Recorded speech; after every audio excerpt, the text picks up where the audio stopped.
যেকোনো রকমের চাইনিজ খাবার আমার কাছে অনেক ভালো লাগে। সো এই রেসিপিটাও তার ব্যতিক্রম নয়।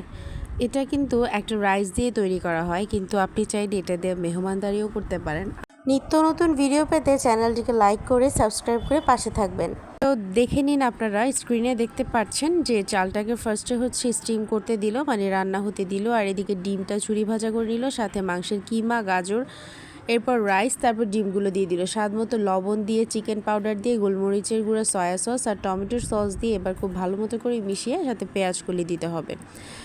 নিতে হবে, সেটা সমোচা বা স্প্রিং রোলের শিট, যে কোনো শিট আপনারা নিতে পারেন। আর চাইলে এই শিটগুলো খুব সহজে বাসায়ও বানানো যেতে পারে।